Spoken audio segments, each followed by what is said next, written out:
Welcome to True Crime Garage. Wherever you are, whatever you are doing, thanks for listening. I'm your host, Nick, and with me, as always, heed the warning, hide the women and children, bolt down the furniture. Here comes the captain. All right. It's good to be seen. It's good to see you. Thanks for listening. Thanks for telling a friend. Tonight, we are drinking Peroni Original by Macro Brewery in beautiful Roma, Italy. Garage grade 3.5 out of 5 bottle caps. Peroni Original is brewed to suit the Italian palate with low but present floral and fruity notes, complementing the bitter and sweetness, followed by a clean aftertaste. Remember, it's a crisp beer. And Peroni Original was brought to us by our favorite garage friends. First up, we have in sunny, beautiful, parts unknown USA, Mr. Trevor. That was like a big letdown. Oh, we got the wonderful, amazing Trevor. Up next, this is from Grand Junction, Colorado. We have Melissa, who says the captain can sail her boat anytime. All right, what does that mean even? Next up, we have Audrey from Montreal, Canada. Also, we have Adam sending drinks from afar, from far, far away in Melbourne, Australia. Adam made sure to tell me that it's Melbourne, not Melbourne. So I must have said it wrong last time, but just give me a break, people. I'm just a blue-collar dude from Ohio who spent way too many hours in the garage.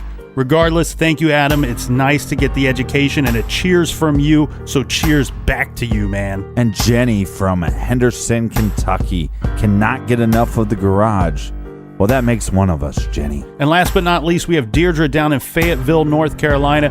So thanks to everybody for the cold beers for this week. And if you want to buy us around for next week's show, go to truecrimegarage.com. And while you're there, check out the store page. We got a bunch of different t-shirts that are available, but a limited number. So purchase quickly, my friends. And thanks to all of our Facebook friends and for everything social media, we are at True Crime Garage. And everybody be patient. We do look at every email. We look at every direct message. It just takes some time to get. There's only 2 of us, so it takes us some time to reply. So be patient, my friend. That is enough of the business. Everybody gather around, grab a chair, grab a beer. Let's talk some true crime. This is True Crime Garage, and this is the Monster of Florence.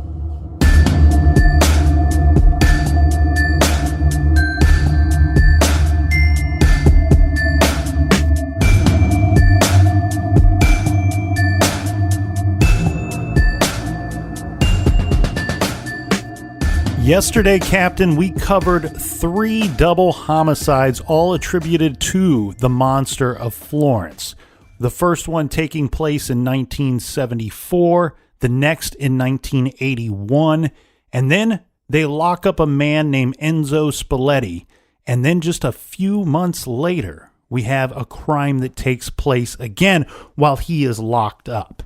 Now, this leads us to another crime. Another murder, double homicide by the Monster of Florence. This takes place just 8 months later in June of 1982. Again, this is a Saturday night, and again, there is no moon. So this is June 19th, 1982, just about 25 kilometers from Florence. Now, the thing here, Captain, is this is one of the crimes where I find the most questions about. Okay. There is a lot of confusion about this particular crime. First off, I want to throw this out there. According to Wikipedia, the female victim, her name is Antonella. Now, this was reported on there that she was not mutilated in the way that the other female victims were in the previous crimes. This is possible, but I believe this to be wrong, and we will get into this in a bit. Okay. Next, one thing, when the investigators tried to piece together, when they tried to reconstruct the crime scene and the crime as they think that it went down, well, they ran into a lot of trouble. And this is basically because of a car accident. And I'll take you through this here. So around 11:15 p.m. that night, there are several people in the area that they notice a vehicle. And the vehicle is down in a ditch. And it's down in a ditch in the way that the rear wheels are in the ditch and the front wheels and the headlights are pointing up, towards the road or the sky. Right. Okay. So when these eyewitnesses happen upon the vehicle, they find inside that there is a male who is alive. He's like he's struggling to stay alive and quickly becomes unconscious. Well, his name is Paulo, and he's quickly taken to the hospital, and he will die just days later at the hospital. The female victim, there's some additional confusion as far as the findings of these people, because we have witnesses, we have ambulance drivers, some of them stating that Apollo was in the front seat, in the driver's seat, like we've seen in many of these crimes before. Right. There's also people that say he was, in fact, in the back seat of the vehicle. Now, the female victim, she was found in the back seat. And again, I think some of this stuff, is just arguing points for no reason, because what they did find as far as evidence was we got the gun shells, the gun casings, and they're the same. They match the same as the previous 3 murders. Yeah, same gun used in this crime. The thing here is, though, they do want to try to recreate this reconstruction of the crime scene. So maybe they can get some information about the perpetrator of this crime. Now, the strange thing here, though, Captain, the killer, because of the same gun being used, now believed to be the Monster of Florence, he takes the car key with him. So the ambulance and the first responders to this vehicle, they immediately have a lot of difficulty. And I wonder if some of that difficulty led to varying accounts of what they were seeing when they arrived on the scene, because they're trying to save these people. Paulo is in the car and he's clinging to life. They got minutes to try to save this guy. And the problem here is, because the vehicle has been wrecked, the driver's side door is like smashed in, crunched in. It's jammed. You cannot get it open. Well, what happened was the killer must have reached into the vehicle, or possibly been in the vehicle himself, to remove the key from the ignition. Right.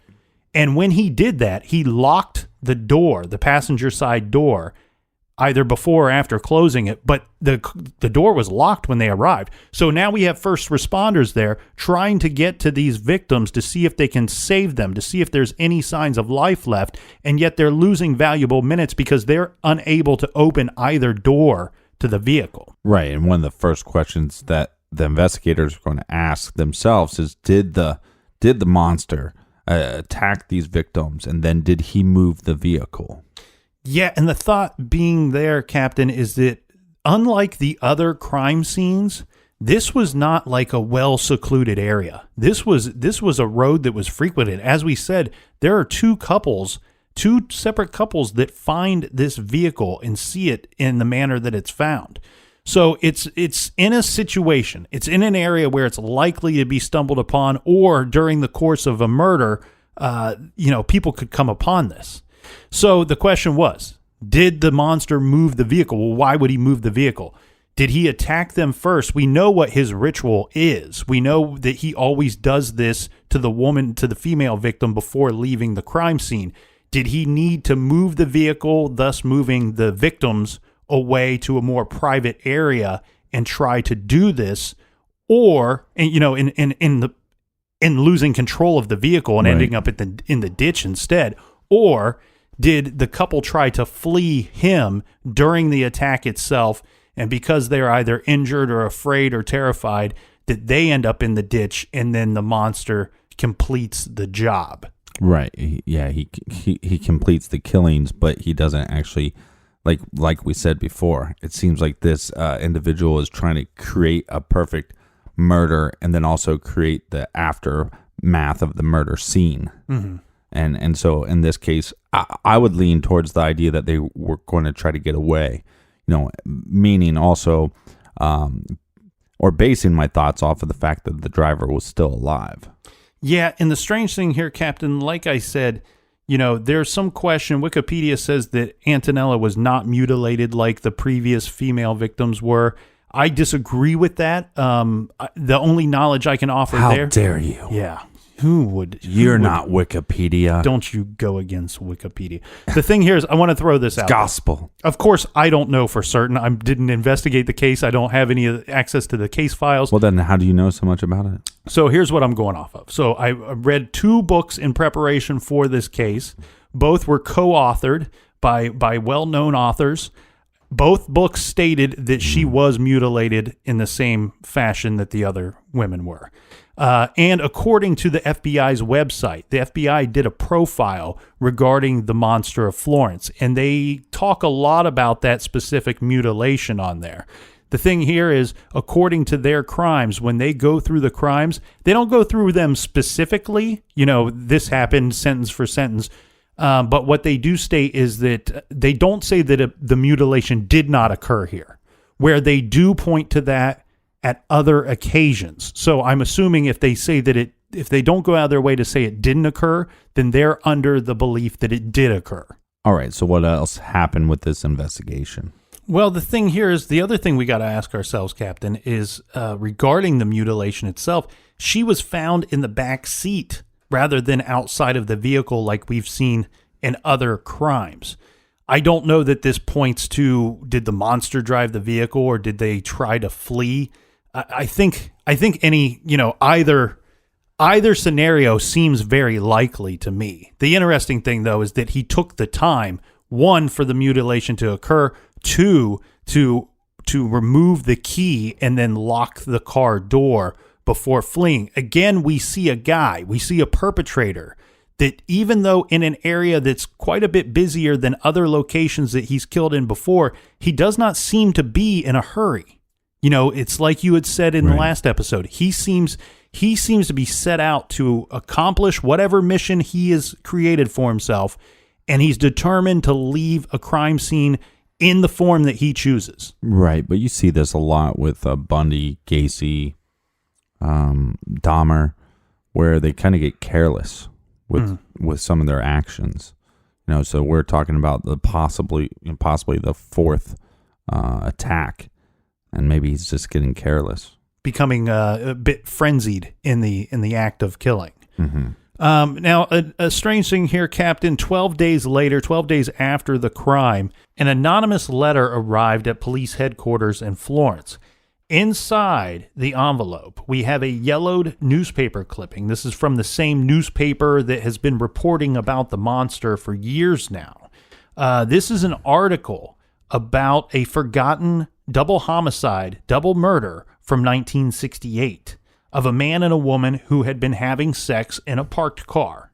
And remember, the first attack of the Monster of Florence, quote unquote, right? Mm-hmm. Would have been 1974. Yes. So this would have been 6 years before that. Yeah, and someone wrote on the newspaper clipping, "Take another look at this crime." Now, I believe, and I've heard rumor that there was other communication to the police regarding this particular crime. I don't know the details of such. But regardless, somebody sent this newspaper article with this old crime from 68. Well, what's your gut feeling? Do you think this is coming from the monster himself, or do you think this is coming from, armchair detective? Well, I'll tell you what. Let me go through this quick thing real fast, and then we'll dive into that, because this will give you a little insight into what we're looking at. So the investigators, they go through their old evidence files regarding that case. And I guess that, with some of these cases, if for some reason they would remove evidence or dispose of evidence after some time. So it's noted. Genius. It's noted that for some reason they believe some kind of oversight that the bullet shells collected in 1968 had not been disposed of. Mm-hmm. And when they looked at these and they reviewed them, they discovered that they were in fact Winchester Series H rounds. And each one of them bore on the rim the unique signature of the Monster of Florence's gun. Okay, so there is another link in the chain, another murder. Now, this is going to sound strange, right? But I've heard several hardened investigators, and you have to be a hardened investigator and at your very end to start thinking this way. But when you have a lot of murders and they start piling up, and they're connected, but you cannot locate your guy. You cannot figure out who is doing these murders. Some of these investigators, there creates an internal struggle within them, which it just happens. And they say that at some point, and this bothers them very much to say this, that they feel like they're starting to wait to receive word of the next murder, because the next murder, it could land you the clue that you needed. Right. Within that case could be the little clue or little piece of evidence that you need so that you can catch this guy. So now these investigators, did they get lucky? They have another murder here, and maybe they got lucky because you get another crime scene, more clues, more leads, and no one else really has to die. Because, right, but we have because the victims are already dead at that point. Right. But we have a problem with this case from 1968. We have somebody that's arrested for this. Yes. And they're in jail. Yes. So that creates a big problem. Well, let's go through this crime real fast. Okay, this took place August 21st, 1968, in a small town just west of Florence. At about 2 a.m. in the morning, there's an unexpected knock at the front door of a small home. The homeowners refuse to answer the door at such an hour without an explanation. Then they hear a small and meek voice say, "Please open the door and let me in. I am sleepy." They open the door, and much to their surprise and shock, they see a little boy about 6 years of age standing alone and afraid. The boy, nearly shaking, says, "I'm sleepy and my daddy is sick in bed. Can you drive me home because my mommy and uncle are dead in the car?" Sure enough, they find his mother. She's found dead, shot to death in a car, apparently while in the private romantic moment with some man. Not the woman's husband, not the boy's father or even an uncle like the boy had stated, but a lover, the wife and mother that had taken on at some point. Yeah, but maybe the mother said to the kid, "Hey, this is your uncle." Yeah, well, and Captain, this, as you said, this is solved. Somebody's sitting in jail. This seems like an open and shut case. You have a married woman, went to the movies with her lover, and afterwards they parked to have sex. They were ambushed in the middle of the act and shot to death. The woman's husband, this is Stefano Mele. He is from Sardinia. He's picked up the following morning. They did one of those paraffin tests, and the results indicated that Stefano had recently fired a gun.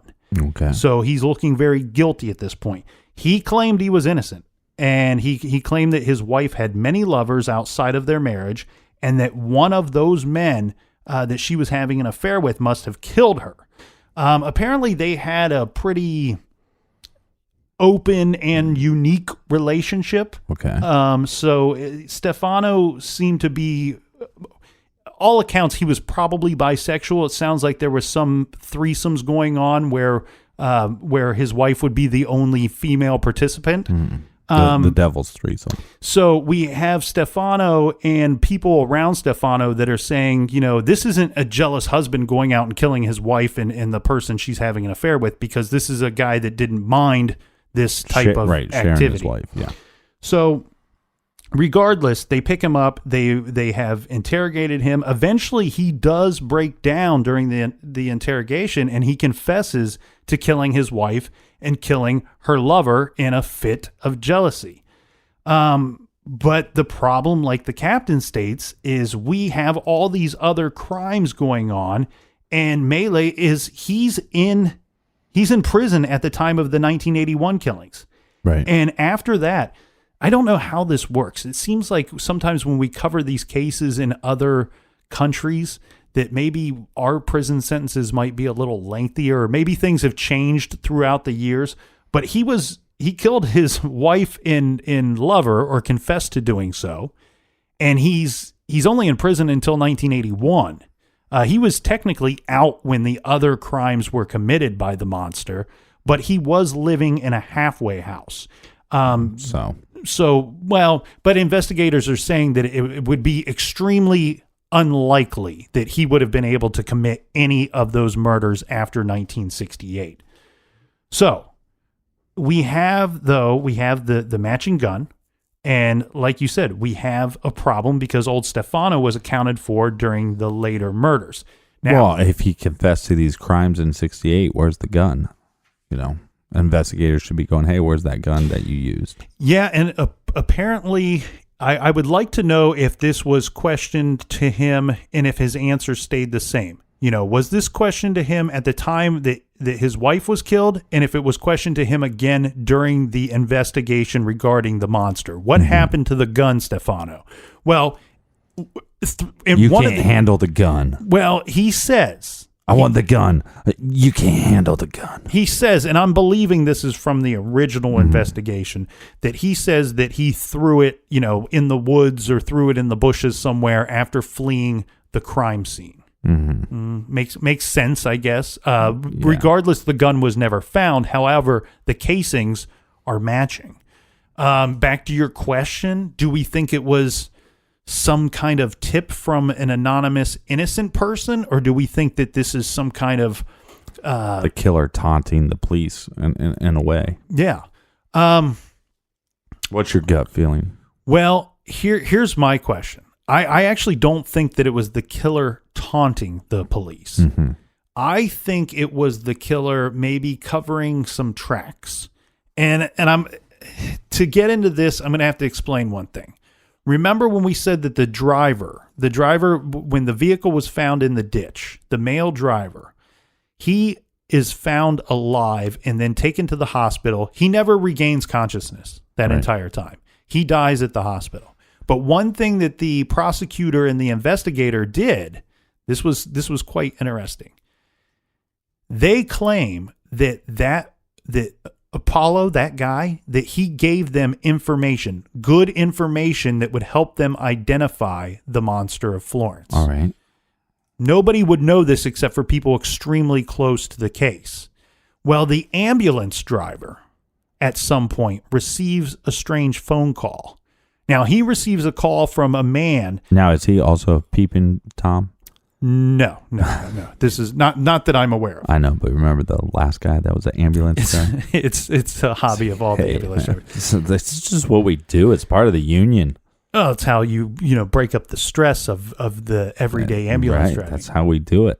Anyway, this caller contacted the driver of the ambulance that took the man to the hospital, and he says, the man says, I didn't recognize the voice, but he says that the caller identified himself as an investigator, and he wanted to find out what the ambulance driver may have overheard from the victim as he was driving him to the hospital. Right. He also wanted to know what the ambulance driver might know in regards to the case and the investigation. The ambulance driver says, I'm not going to tell this to you or anybody else over the phone. I don't know who you are. If you present yourself in person, maybe we can have a legitimate conversation. Right. The caller hangs up and shortly afterwards calls back, and then he identifies himself as the Monster of Florence. Okay. And during this call, he tells... So he's trying to be sneaky before. Yeah. And he calls back this time, and it's not a nice phone call the second time. He threatens the driver and explains to the driver that he's not to tell anybody about this phone call, or, the monster's going to come after him. Yeah. Right. Those are my favorite threats. Don't do this or else. So with the clipping, with the newspaper clipping, and there's a few things that are interesting here about it's kind of Zodiac. It's very Zodiac. And on top of that, it was addressed, the envelope itself was addressed in a way like you would see like a ransom letter, right? Where somebody cuts out letters from newspaper and magazines. That was a thing in the late 70s and early 80s. Yeah. I wish they would do that more often. And so they pieced together this and addressed the envelope as such. Whoever sent the envelope, they took the time to make sure that there were no fingerprints on this envelope. They also did not use their tongue to seal the envelope. So somebody took a lot of precautions there. And the thing is, it's received just 12 days after this murder. It almost seems to me like, and like I said, for some reason, the police, maybe because it's a solved crime, they're supposed to dispose of the evidence after a certain amount of time. That doesn't make any sense to me.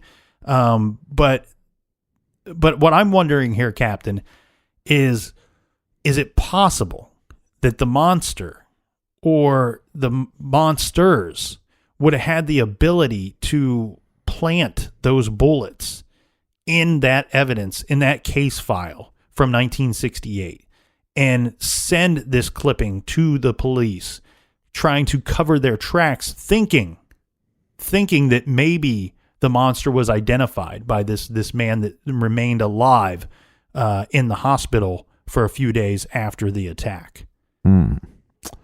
So this murder took place in 68. The original murder was 1968, yes. Right, and there was no mutilation of the female. Correct. So one could say, well, then, he didn't have a fixation, or he didn't have a clear-cut picture of what he was trying to create, the murder scene. Mm-hmm. Like we've said, I think this person was trying to create a certain image in his head, recreate that. So maybe he didn't have that thing in his head. Or did they place the shells in the evidence locker later? Like you said, it was a mistake that they had them. Mm-hmm. So, but maybe it wasn't a mistake. Maybe they did get rid of all the evidence and then all of a sudden they reappeared. Mm-hmm. That would be pretty hard, I think, to do, to get into you'd have to get into the evidence locker and be able to infiltrate that. That would be hard. Right. It seems to me like it would take a certain person that would be at a certain level, working in a certain capacity, that would have the ability to do such, or be involved with other persons that are able to get access to that file or that evidence locker. Well, and what are your thoughts on this? Because this is kind of a crazy thought that kind of keeps popping up in my head. Mm-hmm. But it's like, we've seen this with Bundy. I don't know. I know we've seen this with Bundy. I mean, Bundy was known to be a peeping Tom. Mm-hmm. So is it possible that we have this peeping Tom, and in 1968, this peeping Tom witnesses a murder? Yeah. And then that person finds the gun that supposedly was in the bush. It may not have had much trouble finding the gun if he watched the murders go down and watched the killer.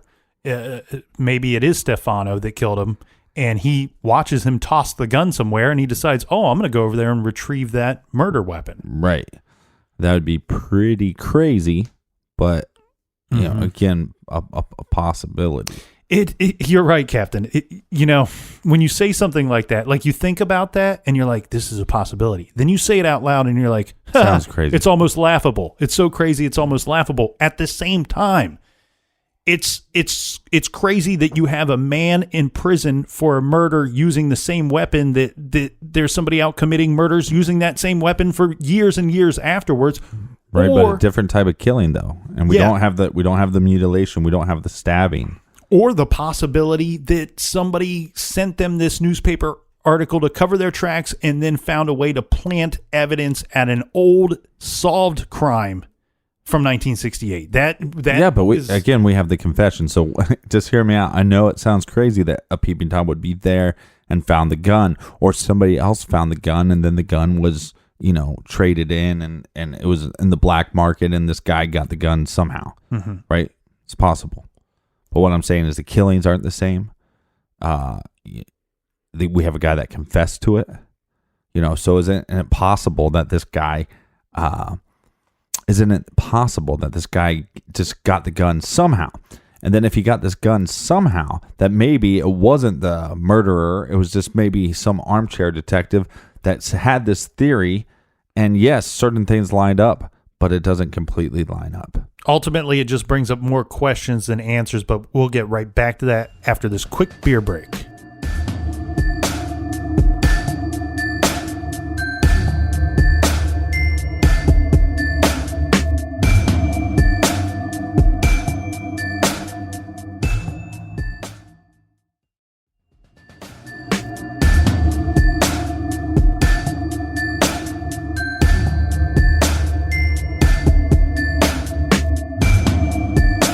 Cheers.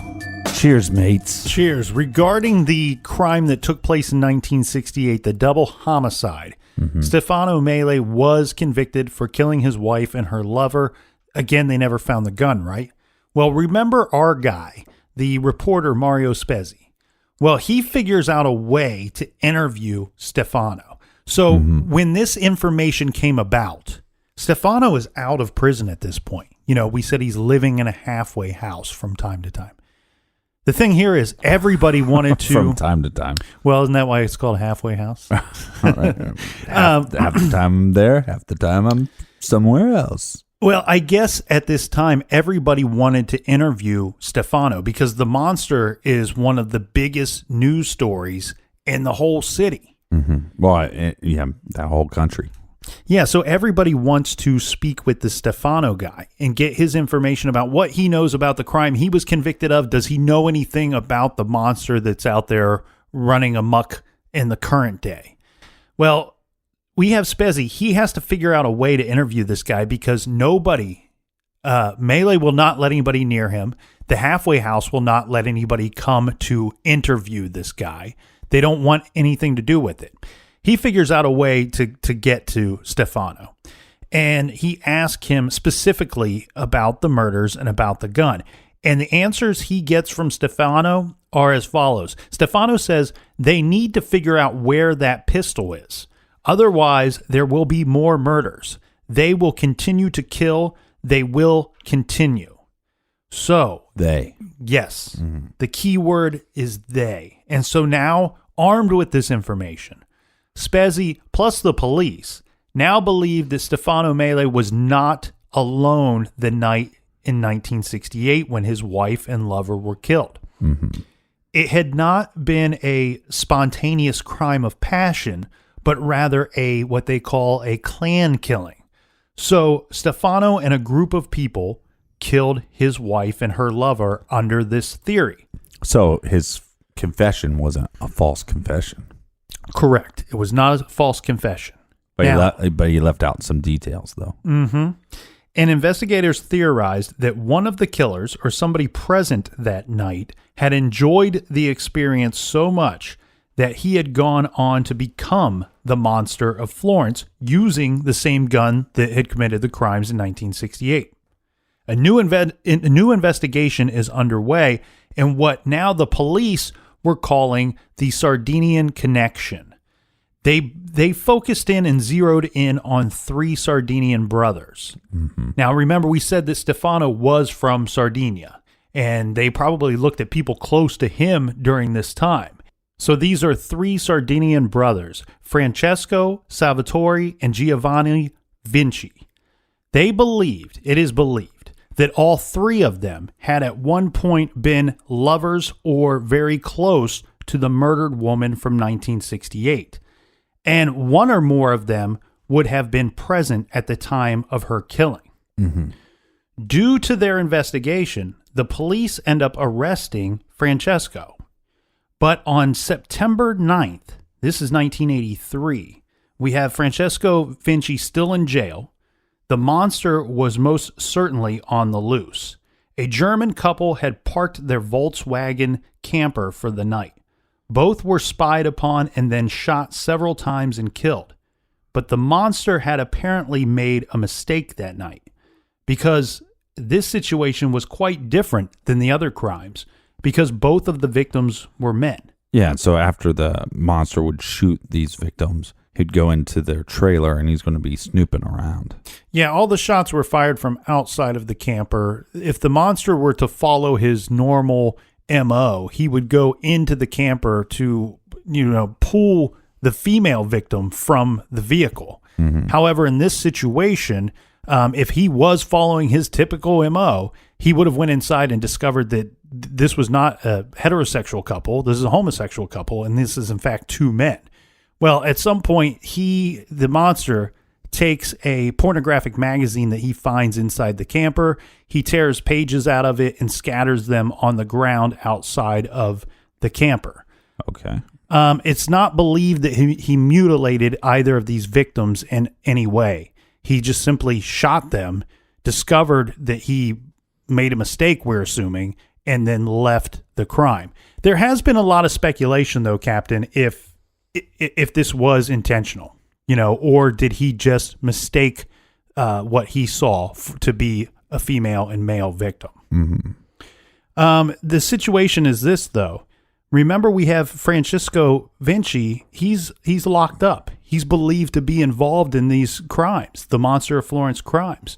Now, the authorities refused to release Francesco, even though he was not around for this crime that took place on September 9th, 1983. They believed that one of his relatives had tried to throw them off by committing a new murder using the same gun, or at the very least, that Francesco knew who the monster was. Right. So just to be clear, for everybody to be clear, that we have evidence at the scene that these two homosexual victims were shot with the same gun. Mm-hmm. They were shot with the monster's gun. And remember, we have all three Vinci brothers they were considered suspects at the time that they arrested the one brother. So I think the thought here is that one of the other brothers, or both of the other brothers, went out and committed this crime. Mm-hmm. Therefore, the authorities believing that Francesco still could be the monster. It just means that there's more than one monster. Right. And Francesco probably knows who the other monster would be, or the monsters would be. Right. Sorry, there's no clear way of putting that. Investigators, well, I'm sure there is, but I did not achieve that. Investigators became suspicious of another member of what they are calling the Sardinian clan. This is Antonio Vinci, and they ended up arresting him on firearms charges. They grilled the two men relentlessly, but they were unable to break them. And finally, they were forced to release Antonio, but Francesco remained in custody. About 4 months later, the police baffled the public when they finally released Francesco, but they only did this after arresting 2 more men with connections to the Sardinian group. Right. And announcing now to the public for the first time that there are 2 monsters. The authorities believe that both of these men would have been present at the 1968, remember they're calling this the clan killing. They were arrested. They were charged with being the Monster of Florence. Now, all winter... So they're charging them not with just the 68 crime, but all of them.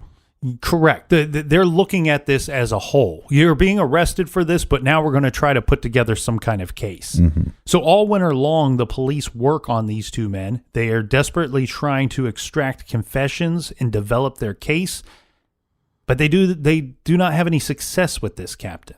Summer arrives, and even though the police have these 2 suspects in custody, the monster will strike again. This time, the victims would be 21-year-old Claudio and his girlfriend Pia, only 18 years old at the time. They were both shot to death and stabbed in Claudio's car. Again, the monster left the empty shell casings matching the bullets from the other crimes. And again, the monster mutilated the woman, but adding a new horror. Mm-hmm. He cut off and took with him her left breast. A special strike force team was formed. They called themselves the Anti-Monster Squad. Now, see, Captain, that should be the new T-shirt. You have the True Crime Garage Anti-Monster Squad. I guess it'd be a picture of me and you with like this whole army of people behind us fighting monsters all over the world. Mm-hmm. This is we have a problem here because in Italy, all right, you have 2 different types of police forces. And you could kind of think of this in a way of like we have here in the United States. You have your regular police force, your local police, and then you have your FBI. Okay, so in Italy, you have the citizen police and you have the Carabinieri. Well, that's similar to like a military police. Mm-hmm. Okay, so this is 2 separate police forces that investigate crime. And they do this independently of one another. What this anti-monster squad is going to be comprised of is members of both organizations working together in their free time to try to put together a case against this monster and end the killing. Now, the government ends up offering a huge reward, which turns out roughly to be about $290,000 once you convert it to US dollars. For information leading to the capture of the monster. This is the highest bounty in Italy history. Warning posters are put up everywhere. And on top of that, this is wild. Millions of warning postcards are distributed to tourists entering Florence. This is advising them not to go to the hills at night. Could you imagine going to another country to visit, especially a country as beautiful as Italy, and when you arrive, you're handed a postcard telling you not to go into the hills at night because there is a monster on the loose that is gunning people down? Well, hold on. I need to cancel my airplane tickets because that's the only reason why I'm going there, to go park in the hills. In the summer of 1985, the monster resurfaced again in what would be the most terrible killing of all. The victims were two young tourists who had pitched a tent in a field on the edge of a wooded area. According to the reconstruction of the crime, the killer approached the tent and with the tip of a knife made a 12-inch cut into the side of the tent. The campers, hearing the noise, unzipped the front flap to investigate what was going on outside of the tent. Apparently, the killer was there waiting for them and opened fire on both of these people. He ends up hitting the female victim in the face. Now, the man is only hit in the arm or the wrist, so he is able to flee the tent area. Well, the woman died instantly, but the man ran and fled toward the woods. The monster followed after him. He eventually catches the man and slits the man's throat, almost decapitating him. The young man's blood stained the tree branches well above his head, maybe 10, 12 feet in the air. Right, but still a little bit of a different scenario from the other killings. The killer returned to his female victim to perform the usual ritual mutilation, and like the last crime, he cut off her left breast. The bodies were not discovered until Monday at 2 p.m. Now, the police could not determine if the campers were killed on Saturday or on Sunday. And this is always obviously important to any investigation, of course, but this is also could either play or not play into one of the biggest theories surrounding the monster. You know, we have the thought that we have victims that are attacked on Saturday nights, on moonless Saturday nights. And we have these victims where we can't determine if they were killed Saturday night or Sunday night. So one of the big theories in this case has always been that there's an occult. You know, these are some kinds of cult killings, right? That these could be performed by devil worshippers or some kind of organization. Well, if they broke that and they ended up killing on Sunday, maybe that goes against that theory. Yeah, but I think there's some weight to this whole, ritualistic killing because of the mutilation to the female, kind of staging a scene every time. I think that's not a bad angle for investigators to look into. Well, on the day of the discovery of the bodies, and this took place just before the bodies were discovered, the prosecutor in the case received an envelope through the mail. This is another communication that we see here, Captain. Envelope, yeah. The envelope had been addressed to using letters cut out from magazines and newspapers. Inside the envelope, we have the prosecutor found the victim's left nipple. There were no fingerprints on the envelope itself, and again, the sender did not use his tongue to seal the envelope. The prosecutor soon quit the monster case, and not only that, she quit her career in law enforcement altogether, as she was so terrified by this communication. Now, well, maybe she took that as a threat. So. Well, and with two suspects in jail, then the two tourists are killed. We have a judge here that remains convinced that one of the Sardinian clan members was the monster, and that either one of them or both of the suspects being held were one of the monster or knew again who the monster was. So the judge is refusing to let these people out. Again, it's still possible that there's multiple people. But the other thing I would add, though, too, is that you have a crime taking place in 1968, and if the monster was multiple people, right? The next crime is not taking place till 1974. So you would think that once the arrest was made, once this person was going to be sentenced to this charge, that one of the other people involved would be making a crime happen pretty quickly, have another murder happen pretty quickly. That way it gets the public going, hey, it's not the guy. So it's kind of weird that there's a gap from 68 to 74 and then from 74 to 81. Right. Right. And you're right, though. You might have tapped into something because after we see one of the guys picked up, that Enzo Spalletti, there seems to be an increase in the frequency of the crimes of the monster. Now the judge that was focusing on the Vinci brothers, and remember we mentioned one of those brothers' names, this is Salvatore. The judge is now believing that Salvatore was present for the Stefano Mele, with Stefano Mele at the murder of his wife and lover back in 1968. In fact, Salvatore was suspected of having killed his own wife before leaving Sardinia.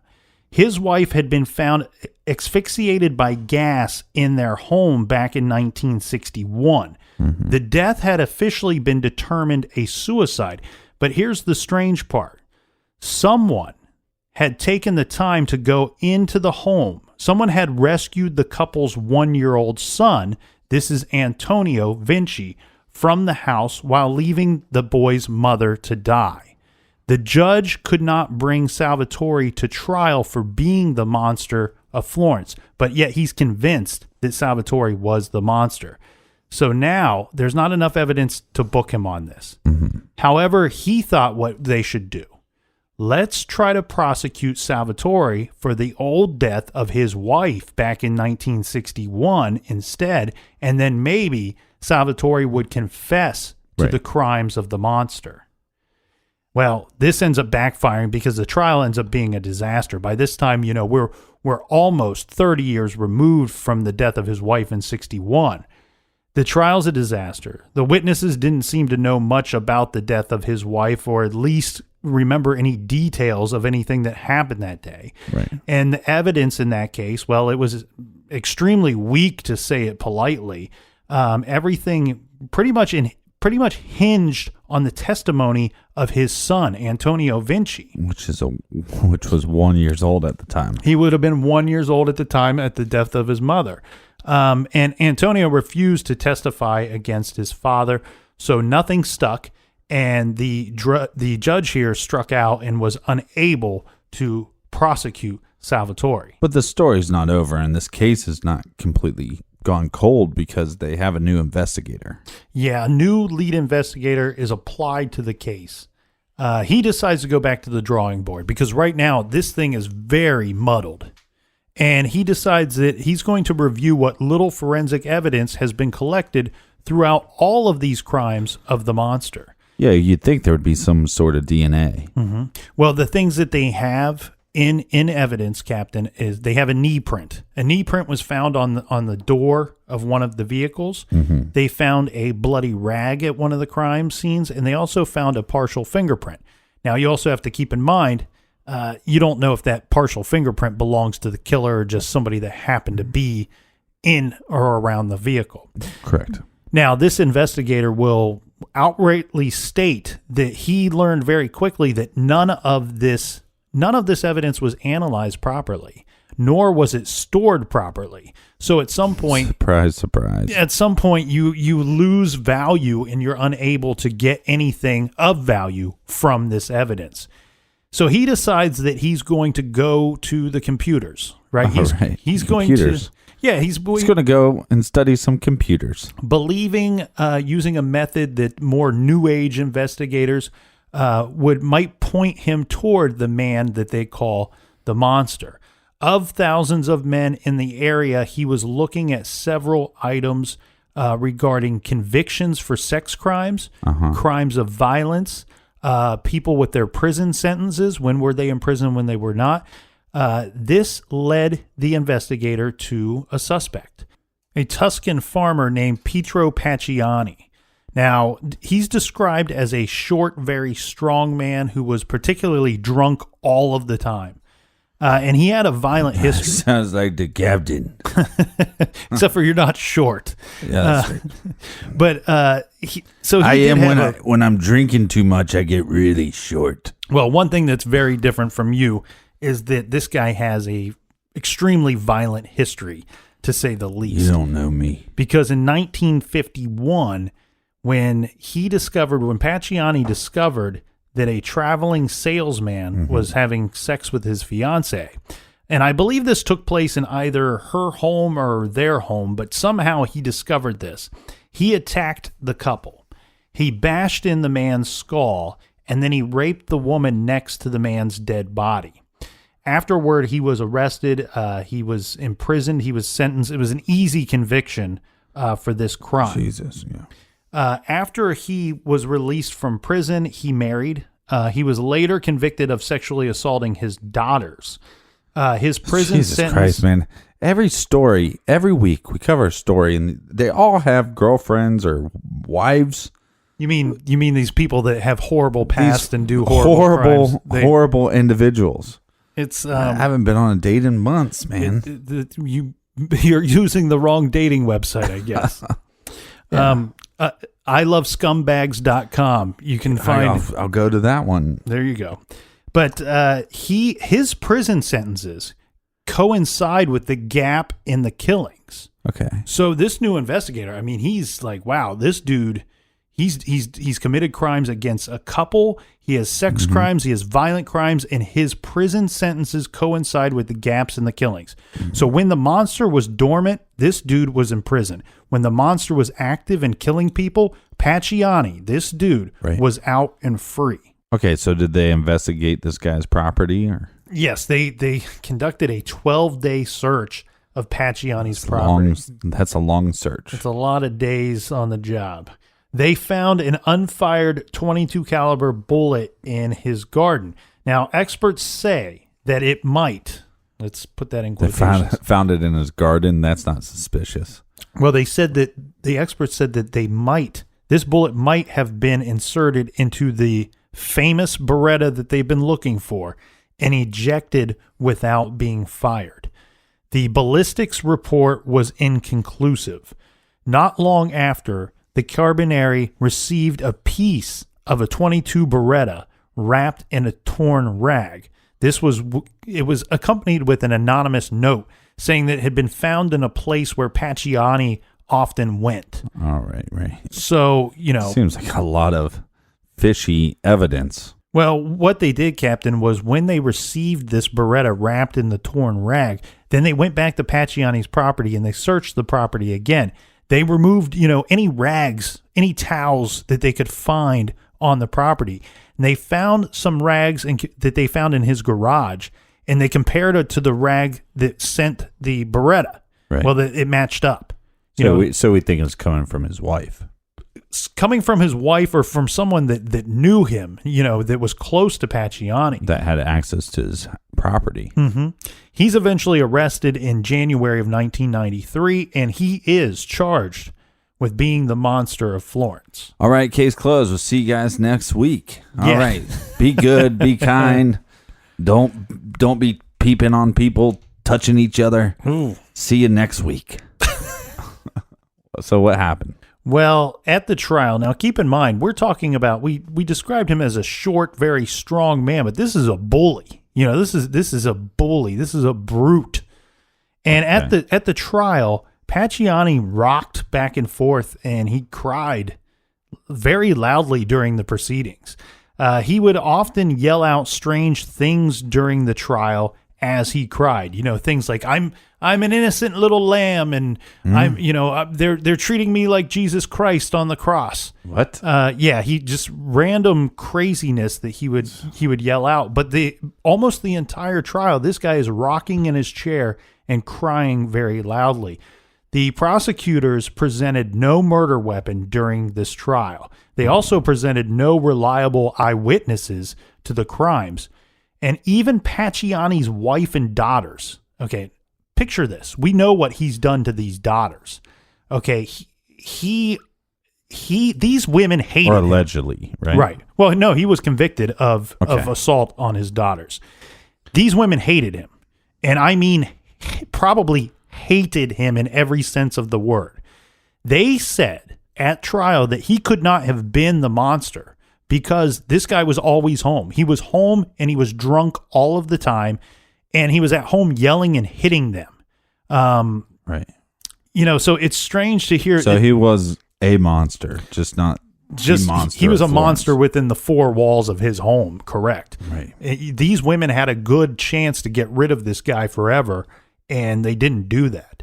Somehow, despite the lack of evidence outside of the bullet that was found, that is still questionable that it was in the infamous Beretta that we've been talking about. Well, it's questionable how it got there on his property. Mm-hmm. I think sometimes when the case goes on for so long and I think sometimes even with new investigators, they get into a case and they're so desperate to solve it that their ethics kind of go away. You're right. And everything in their mind is pointing to this guy. I know he did it. Right. Well, this lines up, yeah, but everything has to line up. Pacciani was, in fact, convicted, and he was sentenced to life in prison.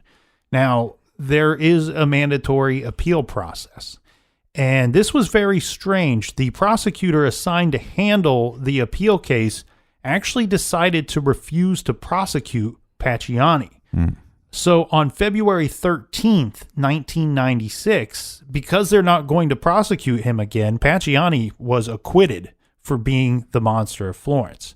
So we're back to square one. We're back to square one. We see murder after murder, double homicide after double homicide, and then we keep locking up people. The murders don't stop no matter what. And when we do find somebody that we think we have some evidence, right, the conviction is overturned. Yeah, or if we have them arrested, another murder takes place. Mm-hmm. It's a very interesting case. On the same day that Pacciani's acquitted, the police, they tried to save their case or maybe at least cover their backs because they brought forward new witnesses and they dramatically announced that they had a confession regarding the case of the monster. The judge, however, refused to allow the new witnesses to testify. But as we know, often with these stories, somehow this information gets out.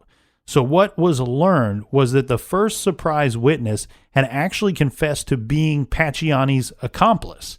He said that he and Pacciani had been hired by a wealthy doctor to handle a few jobs. These were to collect female body parts for black masses to be used as offerings to the devil. But on top of these strange stories... That doesn't make any sense because you don't have to kill, lover lane people. You don't have to kill the man and the female to get the female parts.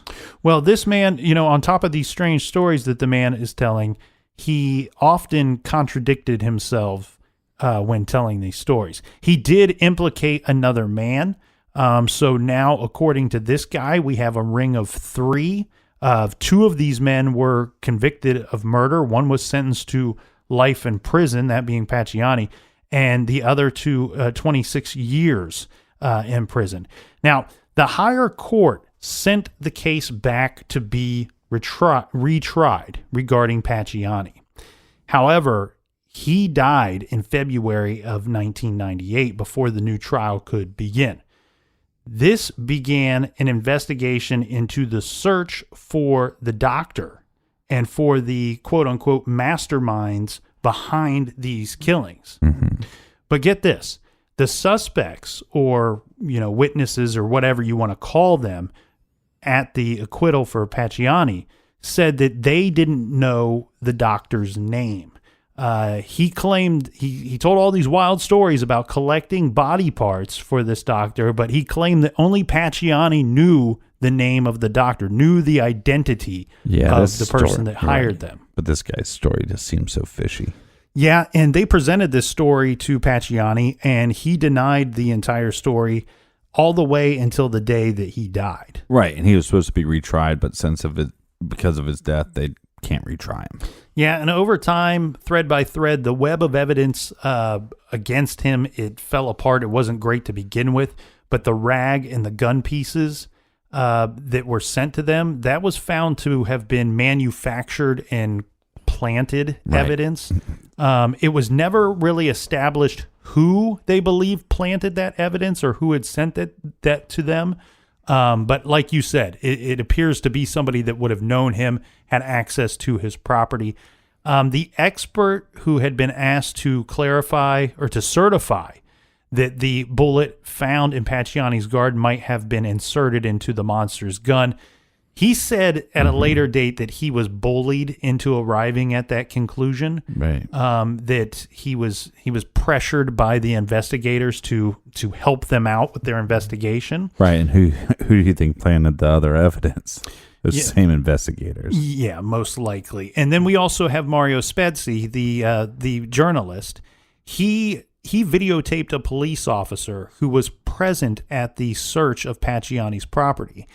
And on this videotape, the officer is saying that it was his impression that the chief inspector in the crime or in the investigation had planted the bullet in the garden. Yeah, surprise, surprise. It's a typical situation where an investigator gets a theory and they put their blinders on and they try to make everything fit, even, like I said, throw your ethics out the window. Mm-hmm. Well, around this same time, we have the FBI. They release a thorough idea, a profile of the killer. And during this report, they say that the monster chose the places for his crime, that he did not choose the victims, and that he would kill only in familiar locations. The murders had been committed over a large area encompassing the hills southeast and north of Florence. The police tried for years unsuccessfully to recognize a pattern, but Mario Spezzi mapped the life and movements of the Carbonari's suspect to the locations of the killings, and he found what he thought to be overlaps. Now, Mario Spezzi's view of this case is not complicated. The simplest and most obvious explanation was most likely the correct one. This is what he believed. He believed that the Monster of Florence was a lone psychopath and that the key to finding him was the gun used in the 1968 Klan killing. Spezzi says every cop knows a gun used in a homicide, especially a Klan killing, is never disposed of casually. It is his belief that it would be either destroyed or kept in a safe place. One of the killers, after the double homicide in 1968, had taken the gun home. Right. Again, though, you have to buy that first killing was what they said it was. Mm-hmm. I mean, I understand that we have a confession, from the husband, but I don't know. I have a hard time buying it. Well, Spezzi agreed with the judge that was involved, believing that the monster must either be Salvatore Vinci or somebody close to Salvatore. Which would make sense. Yeah, someone with access to the gun and the box of bullets. It was that simple. And the crime scene evidence suggested that the monster was tall. Remember, we talked about Pacciani being a short man. Right. There was evidence, and they gathered that from the angle in which the bullets were fired into the vehicles, as well as the knee print that was placed on the car door that they had found. So they believed the monster was tall. They believed him to be a right-handed man in excellent physical condition. This ruling out Pacciani, obviously, who was short, fat, old, and usually drunk. The killer was an expert shot, in their opinion, and skilled with a knife. Right, okay. So do you think it was a killer or killers?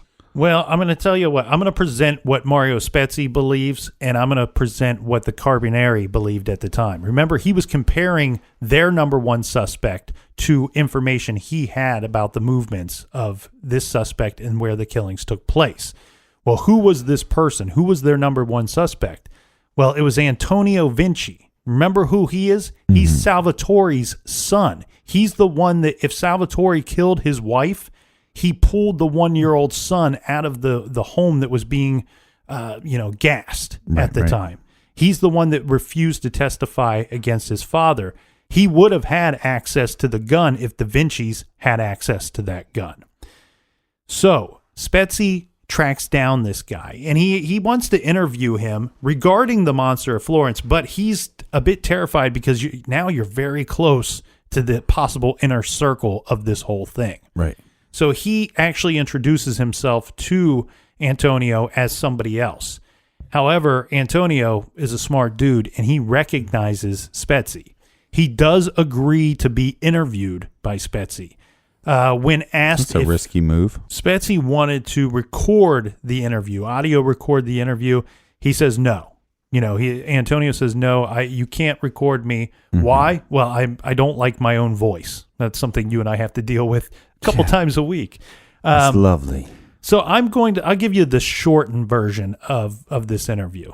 But during the course of this interview, one thing that Spetzy asked Antonio about was about all of the fights that he had with his own father. And he states that, one of these fights, you were charged with breaking into the home of your father. In the spring of 1974, you were charged with breaking and entering in his home and theft.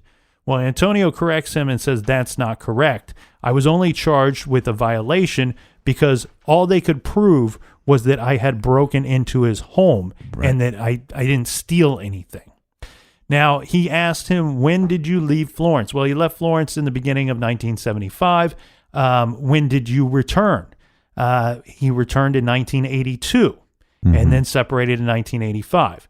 And this goes on and on, but what we're establishing here is his movements. When was he in the area and when was he not? Both of those statements put him in the area during the times of the killings and out of the area when the killings were not taking place. The thought about the actual break into Salvatore's home, the thought there is Spetzy believes that Salvatore had the gun, that he had possession of the Beretta, and that Antonio broke into his father's home and stole the gun before the first double homicide in 1974. All right, so just to break this down to be pretty clear. So basically his father kills his mother in 61, pulls him out of the house in 61. Then in 68, his father's involved in this clan type killing. They kill this couple because they were cheating on him. And then in 74, the son breaks into the father's house, steals the murder weapon, and then goes on a killing rampage. Now, he would have been about age 14 at this time. Yeah, he would have been 14 or 15 at the time. I don't know what month he was born in.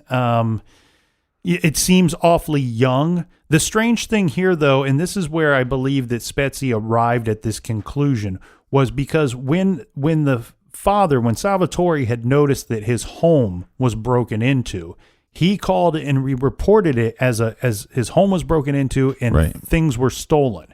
When the police arrived to take their report, they asked him what was stolen. He says there was nothing stolen. The house was just broken into. They find out that it was the son that actually broke into the house. The thought is Spetzy's thought is that Salvatore would not admit that the only item stolen was a murder weapon that he was present for or participated in back in 1968. So what else came from this interview? Well, Spetzy directly asked him about the 22 Beretta. He said, if your father owned the 22 Beretta, you were the person in the best position to take it, correct? And, well, Antonio says he kind of stalls on his answer, but his answer is this. He says, I didn't take it, and I have proof. And he says, what was the proof? And he says, if I had taken that gun from my father, I would have fired that gun into my father's forehead. That's your proof. Well, that's a pretty strong statement there. Yeah, and Spetzy pushes him further in saying that, because you didn't have the gun that I'm asking you about, then that means you are not the monster of Florence. Well, Antonio says, no, I'm not the monster because I like my pussy whole. Wowzer. That's another strong statement. Well, it's after this statement that Spetzy decides to leave the house, to leave this guy's house immediately. As he's walking out of the home, he is embraced, let's say, by his host, by Antonio. And during this, he basically whispers to him in a deep, gravelly tone. He says, listen carefully, Spetzy. I never joke around. I don't know what that means, but I take that to be some kind of threat here. The situation is, Captain, Spetzy's thoughts, he's looked at this crime probably longer than anybody else. Being the investigative journalist that he is, he's worked this case longer than most of the investigators involved. I think he has a reasonable explanation for the crimes and for who the Monster of Florence is. It's a little no matter who you look at in this case, it's a little bit of a leap, though. Wouldn't you agree? Yeah, I definitely think there's a leap. I think the tough thing about this leap that he's making is that, like we said, that then the suspect would have to be 14 years old. Yeah, that's the biggest hurdle for me. Certainly does have ties to the crime, ties to the original murder back in 1968. Regardless, this is a fascinating yet frustrating crime all at the same time. You know, we talked about this. Anytime we have an arrest, there's another murder. Nothing holds weight here. Over the course of this investigation, after all these years, you have 4 men that were arrested, charged of and convicted of being the monster at different times. You also have many people that were arrested and eventually released and not charged with the crimes. Mm-hmm. A lot of the convictions that I just spoke of have been criticized and ridiculed by the media, and it is of almost everyone's belief that the killer or killers have never been identified. Well, I guess until new information comes out, we'll just never know. Well, and that leads us to our recommended reading for this week, Captain. We are recommending The Monster of Florence by Douglas Preston and Mario Spezzi. The thing here is, I feel we did a great job covering this. This is a huge case, though. This was one of those situations we got into this and we were starting thinking, is this 3 episodes? Is this 4 episodes? Glad you pat yourself on the back. We did a great job. Oh, we did. I'm here to tell you.